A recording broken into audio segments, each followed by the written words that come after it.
The sun was just starting to rise over the airport. It was quiet, peaceful, and cold. Inside the terminal, Ibrahim Traore waited calmly near Gate 37. He didn't wear a suit. He didn't have bodyguards. He didn't carry anything flashy. To most people, he looked like just another African traveler. But this man was not ordinary. He was Ibrahim Traore, the president of Burkina Faso. He preferred to travel like this, humble, private, and quiet. No cameras, no loud announcements. That's how he moved. He believed in being with the people, blending in, staying grounded. His return from a diplomatic meeting in Europe was no different. He had finished important talks, discussed matters of gold, sovereignty, and Africa's future. But now, all he wanted was to get home. As he walked toward the Air France flight, bound for Ouagadougou, he greeted one of the airport workers in French with a warm smile. "Bonjour, ça va?" The worker smiled back, unaware of who he truly was. That's how Traore liked it. He boarded the plane quietly, nodded politely at the flight crew, and took his seat in business class, row 2A, near the window. No one noticed, no one cared, or so he thought. A few rows behind him, whispers were already starting. A senior French businessman, the CEO of a major energy company, was also heading to Burkina Faso. He was used to VIP treatment, red carpets, champagne, and first-class everything. But when he arrived at the gate, the airline told him business class was already full. The CEO wasn't happy. He didn't accept no. That's when the drama began to build. Quietly at first. Just a small demand that would soon become a storm. The French CEO wasn't used to hearing the word non. He stood at the boarding gate, surrounded by assistants and airline staff, tapping his polished shoes impatiently. "Je suis un partenaire stratégique de plusieurs projets en Afrique," he said arrogantly. "I'm a strategic partner in many African projects." To him, that meant rules didn't apply. He demanded a seat upgrade immediately. The gate agents scrambled. They whispered. They checked their tablets. But the truth was simple. Business class was full. All seats were taken. Still, the CEO insisted. That's when the airline called over a senior flight attendant. She was tall, white, and dressed in Air France uniform. Her name was Claire. She wore a cold, forced smile as she walked onto the plane to fix the situation. Once inside, Claire scanned the cabin with sharp eyes, like she was hunting for something. Or someone. Her eyes paused for a moment when she saw a dark-skinned man in seat 2A. Ibrahim Traore sat quietly, reading something on his phone, calm as always. She looked again. No expensive watch. No assistant, no sign of power, just a black man in a hoodie. She leaned toward another attendant and whispered, "C'est probablement une erreur." Probably a mistake. She walked over to him, forced a smile, and said politely, but firmly, "Monsieur, may I see your boarding pass?" Traore looked up, nodded, and handed it to her. She stared at the pass, then back at him.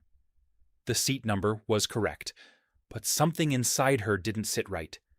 In her eyes, he didn't look like someone who belonged there. Moments later, she returned with a fake smile, this time more direct. "Sir, I'm sorry, but we may need to move you to accommodate another passenger. Would you mind relocating to economy? We will compensate you." There it was, the insult, quiet but sharp. Ibrahim Traore raised an eyebrow. "And why me?" he asked calmly. "No reason, sir," she said, trying to keep her cool. "Just a small adjustment for our guest." "A guest more important than me?" he asked, voice still calm. Claire didn't answer. She only smiled. Other passengers glanced over, sensing something wrong, but no one said a word. And Ibrahim, he just sat back quietly and said, "No. I will remain in my seat." The tension had started, but the storm was still coming. Claire was stunned. No? A man like him saying no to her? She wasn't used to that, especially not from an African passenger, especially not on her shift. She forced a smile again, but her pride was bruised. "Sir, I insist. This is for operational reasons," she said, with a slightly colder tone. But Traore didn't flinch. He looked her in the eye. "If it's operational, then please explain why I'm being asked, and not anyone else." Claire hesitated. She wasn't prepared for this kind of calm resistance. Around them, a few business-class passengers were now paying full attention. One man lowered his newspaper. A woman stopped typing on her laptop. Something didn't feel right, but no one spoke. No one dared. The CEO still hadn't boarded yet. He was being held at the gate until a seat was arranged. Claire walked quickly to the cockpit, whispered something to the captain, then returned with a decision. She didn't say a word to Traore this time. Instead, she approached another black man in business class. Then another. She was clearly targeting only passengers who looked like they didn't belong. That was her second mistake. Traore sat silently and watched. His face was expressionless, but his mind was sharp. He was observing, calculating, listening. The humiliation didn't anger him, it focused him. A young African man, maybe in his late 20s, looked confused as Claire now pointed at his seat. "You, sir, we need you to move to economy." The young man asked, "Why me?" Claire said nothing, only took his boarding pass. That's when Traore stood up. "Enough," he said, his voice calm, but heavy with authority. "You are making decisions based on skin, not on tickets. That's called discrimination." Claire turned, a bit shaken. "Sir, I'll have to ask you to sit down. Please don't cause a scene." Traore looked her straight in the eyes. For a second, her breath caught. There was something about his stare, steady, fearless, powerful. But she still didn't know who he really was. To her, he was just another passenger acting like a troublemaker. She walked off again, fuming inside. To her, this was getting out of hand. "These people," she muttered under her breath in French, "always making noise." The CEO was finally brought on board. Claire greeted him with extra politeness, offering him a glass of champagne. "We're fixing the seating issue, monsieur," she said. Meanwhile, Traore sat back down. He put on his seatbelt. His fingers calmly tapped the armrest. He didn't need to say a word, because soon the entire world would know what had just happened, and who exactly had been insulted. The CEO settled into business class, like a king returning to his throne. He didn't even glance at Ibrahim Traore as he passed by him. Claire, the flight attendant, made sure he was comfortable, adjusting his seat, handing him warm towels, and offering him another glass of champagne. The message was clear. You matter. That man does not. The plane taxied down the runway and soon took off into the sky, leaving behind French soil, but carrying with it a moment that would soon shake two nations. Inside the cabin, everything looked normal. Passengers relaxed. The seatbelt signs turned off. But beneath the surface, something powerful was growing. An invisible storm waiting to burst. Traore remained calm. He didn't complain. He didn't raise his voice. He didn't call anyone or reveal his identity. He just sat quietly, like a man watching a movie unfold, knowing exactly how it would end. Meanwhile, Claire avoided looking at him. Something about his presence unsettled her, but she pushed it aside. Mid-flight, she returned to his seat with a forced grin. "Would you like anything to drink, sir?" He glanced at her. "Water is fine." She nodded quickly and walked away. No apology, no courtesy, no respect. The CEO, on the other hand, was treated like a celebrity. Claire laughed at his jokes, leaned in when he spoke, and asked about his important projects in Africa. He replied arrogantly, "Burkina Faso is lucky to have us. We're bringing order to chaos."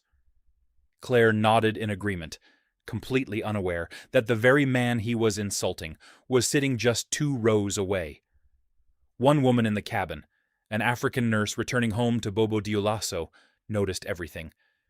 She shook her head and whispered to her neighbor, "That's our president.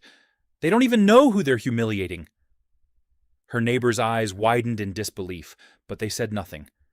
The president clearly didn't want attention, and no one wanted to break the silence. Hours passed.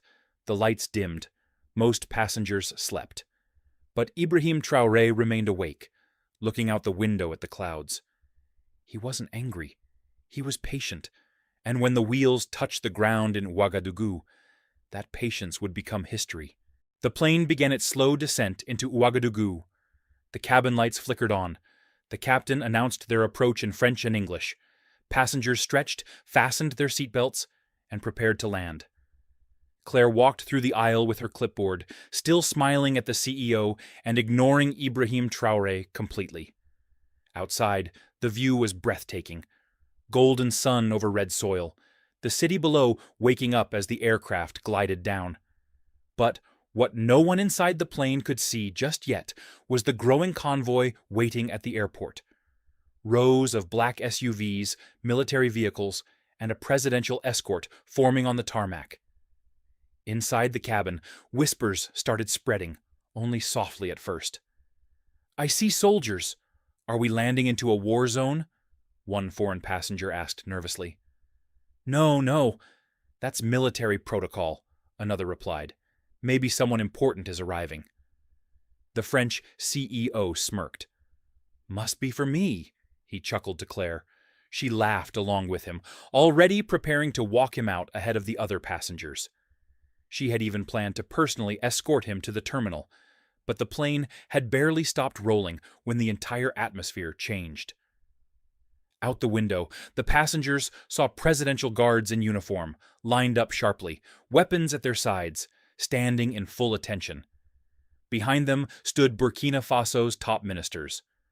The Minister of Defense, the Foreign Minister, even the head of security, all waiting in the heat, unmoving, like statues of power. Claire peeked out the window and gasped. "What is this?" she whispered. The CEO stood up proudly, smoothing his suit. "Clearly this is for me. I told you, I'm involved in big projects here." But before anyone could even step off the plane, a tall officer in a black beret boarded the aircraft. His boots echoed on the floor as he walked slowly down the aisle, scanning every face. He stopped at seat 2A. He raised his hand to his forehead in a perfect military salute. "Monsieur le Président, welcome home." The entire cabin fell silent. You could hear hearts stop. Claire's face dropped, her eyes darting between the officer and the man she had looked down on for the entire flight. Her hands began to tremble. Ibrahim Traore slowly stood up. Calm, dignified, not a word spoken. The CEO took a step back, his mouth slightly open. President? He stuttered. "That man?" Traore turned and gave him a simple nod. Not angry, not proud, just a man who no longer needed to say anything. Another officer stepped in. "We have instructions," he said coldly, looking at Claire and the CEO. "You two will come with us immediately." "Wait, what?" Claire whispered. "Why me?" "You are being detained for questioning," the officer replied sharply. "You have publicly disrespected the head of state on national soil. That is a serious offense." Claire tried to laugh nervously, looking around. No, this has to be a mistake. I was doing my job." But no one listened. Traore stepped off the plane and was immediately met by his people, his guards, his ministers, and a cheering crowd beyond the airport fence. Cameras clicked. The nation's leader had returned. But this time, everyone knew the truth. He had walked among them as a regular man, and those who had judged him by appearance would now face consequences. Back on the aircraft, Claire and the CEO were both being led away in handcuffs. Passengers watched in disbelief as they disappeared down the steps, heads lowered, their arrogance crushed. And that was only the beginning. The tarmac was blazing under the Burkina Faso sun, but all eyes were on the two people being escorted away in handcuffs.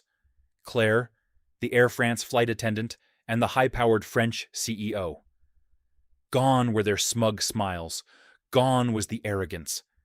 In its place, panic, confusion, and disbelief. They were led into two separate black vehicles, surrounded by elite presidential guards. No one said a word to them, not even the officers. The silence was louder than any shouting. It was the silence of power being reclaimed, of dignity being defended. Inside the terminal, President Ibrahim Traore stood before a small press gathering. He spoke calmly, without anger, but his words were sharp and unforgettable. In Burkina Faso, we don't look at a man's skin to measure his worth. We don't bow to money or old colonial habits. Here, we respect dignity, humanity, and our people. That is the new Africa. The story spread like wildfire. Videos were leaked online.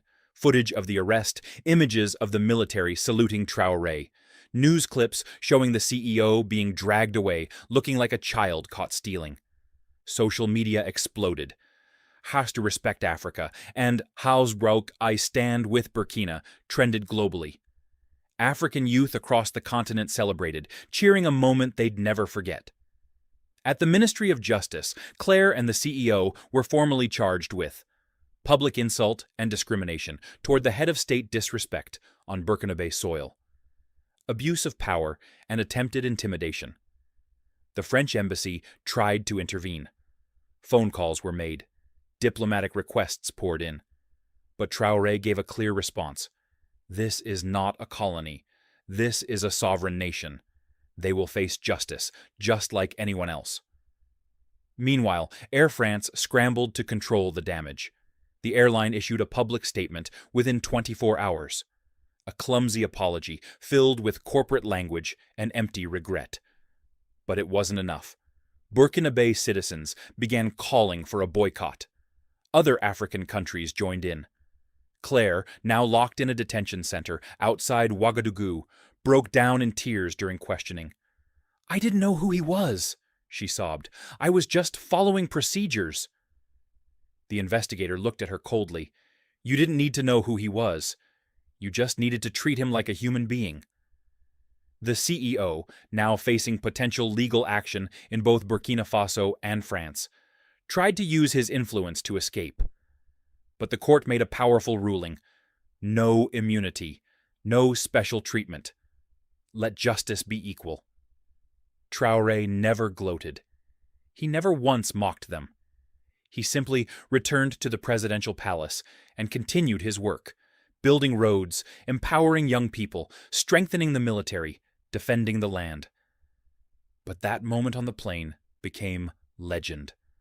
A quiet man in a hoodie, a flight attendant with prejudice, a CEO blinded by pride, and a landing that changed everything.